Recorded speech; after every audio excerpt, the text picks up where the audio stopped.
Hello, welcome to Documentation. Is it important? My name is Morgan Duncan and I'll be your presenter today. We're going to start with what is documentation. Typically, medical documentation consists of operative notes, progress notes, physician orders, physician certification, physical therapy notes, ER records, or other notes and/or written documents. It may include ECG or EKG, tracings, images, x-rays, videotapes, or other media. The long and the short of medical documentation is it is everything that pertains to a patient's medical care, both history, what they can give you, and what is known, as well as the services and performances given for them to date. Why does it matter? It is a fundamental part of the medical industry. It keeps records of the history, it tracks the treatment performed, and it is utilized to code and thus bill treatments.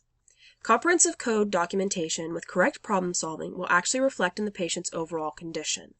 Because the better information you have to treat said patient, the better you can handle their needs, and the more accurately you can handle their needs.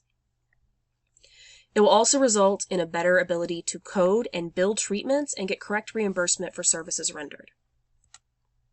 What could mistakes result in? Failure to keep correct documentation, could result in legal disputes that can lead to fees or loss of license, possibly federal prosecution, loss of revenue, incorrect reimbursement, rejected insurance claims, inaccurate statistical data, and poor patient care. Because if a patient has an issue based off of they're allergic to something, it should be in their documentation, but it's not. Patient goes into anaphylactic shock. There could be repercussions of that going forward. There could also be a loss of revenue because poor patient care, the patients aren't going to come back to you as much.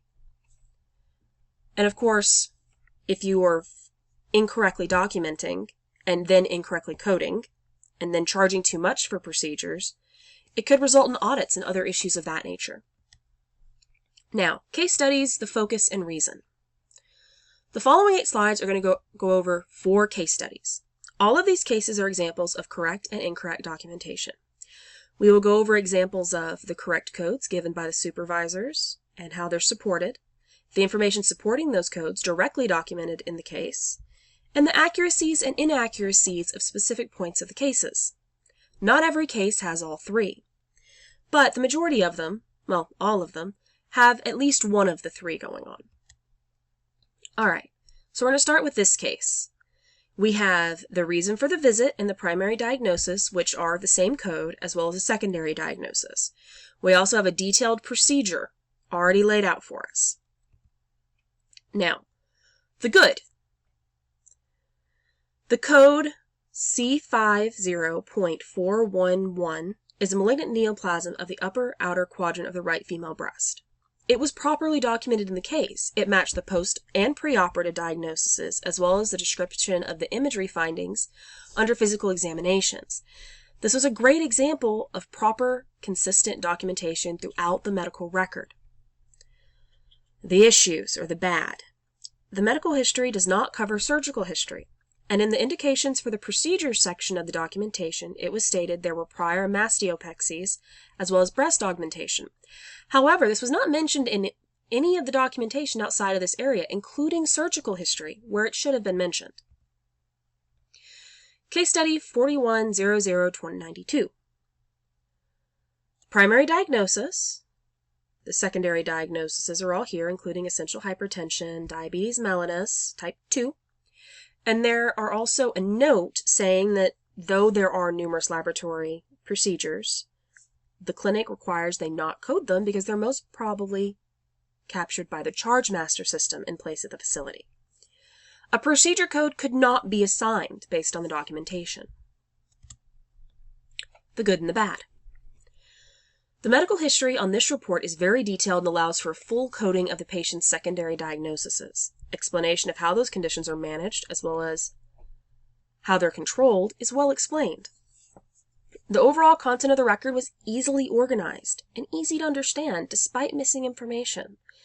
All the signatures and dates were easy to find and legible. Now for the issues. As the picture below, right here, shows, Though it is diabetes mellitus type 2, it is referred to at several points as just diabetes mellitus. No further type of information. The second issue is there's no operation notes for the specimen retrieval, but there is a pathology report for the specimens. This results in the coder being unable to assign a procedure code because the information pre-operation is there and the information post-operation is there, but there are no operation notes to explain how these specimens came to be retrieved. Now, in case study 410198, we have the reason for the visit and the primary diagnosis. Once again, they match. And the secondary diagnosis, which is this EO 3.9. We have the excision code and the repair code. Now, the good and the bad. The documentation clearly states the pre- and post-operative diagnosis, as well as the operation performed in a well-organized way that allows me to code effectively. The details of the procedure match with the previously indicated procedure. In this particular document, there is a discrepancy between social histories. The history itself states the number of children, or no number of children, pardon me. And yet the social history narrative states there are 2 children. It appears to be incomplete because working in is also followed by husband on the documentation, as shown here, as though the line is not completed. Overall, there seems to be information missing or incorrectly entered in this file beyond just these. It was just the most glaring issue. Now we're on to case study 410296. We have our reasons for the visit up here.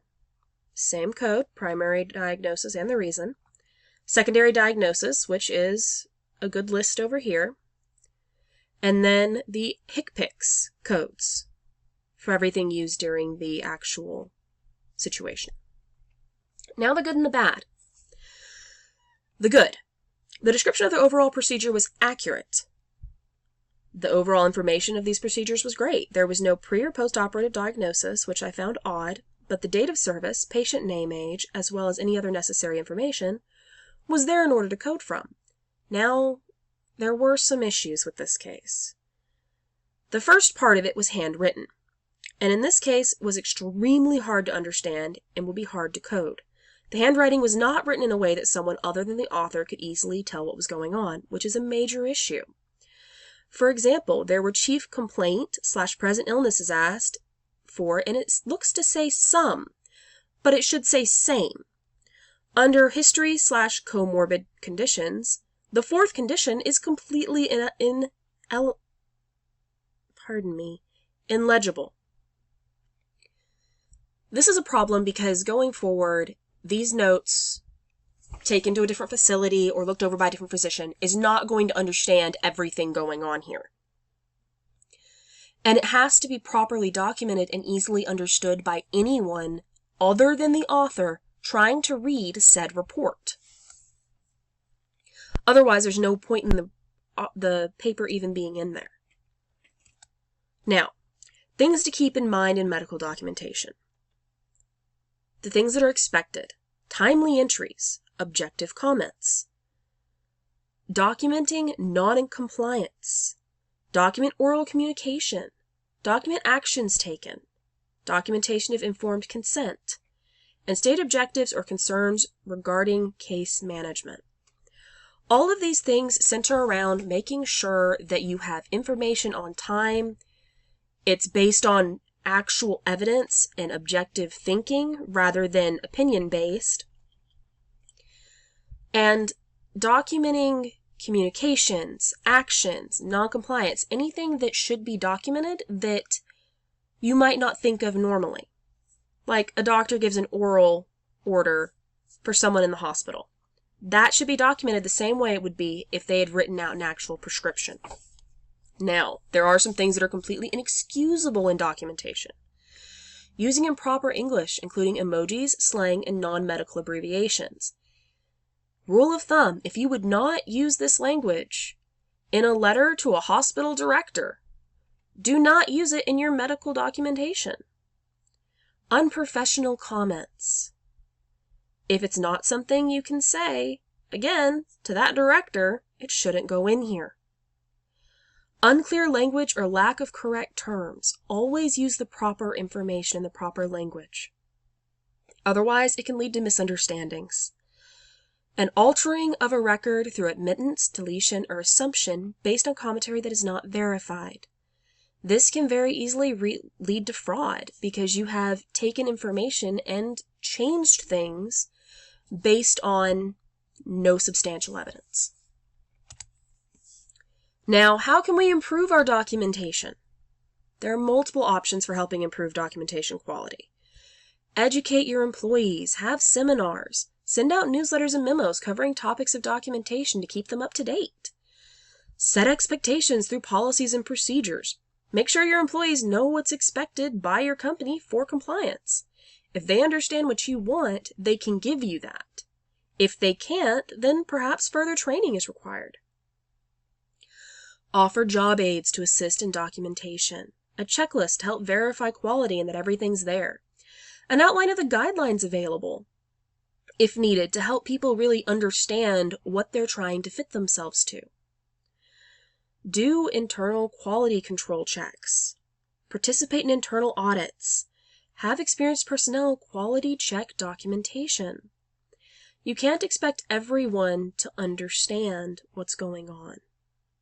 You have to use job aids. You have to use more experienced personnel to make sure that your new people learn the correct methods.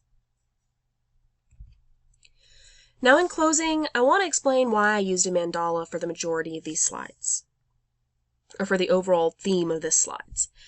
Because a mandala, in and of itself, is perfectly symmetrical, and mandalas traditionally start from a center point. Now, medical coding and billing, as well as the entire medical industry, revolves around the documentation. Doctors understand what's going on with the patient through documentation, their history. Nurses know what medications they can and cannot prescribe. Tells them what the last nurse had going on duty. It tells you literally everything you need to know to be able to handle that patient. And as long as that's correct, then you end up with another layer of correct care and another layer of correct care. Just like in this mandala, how you start with a perfect point and then you layer out with these different details. And it's all just different layers of care given to the patient based on that center point being correct.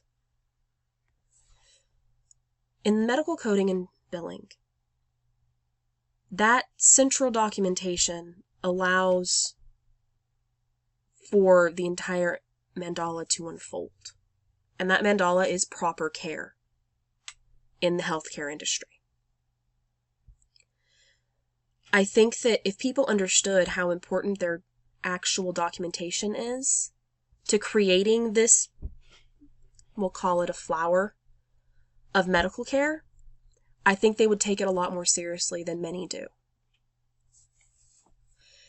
And in closing, these are my sources that all of my information came off of.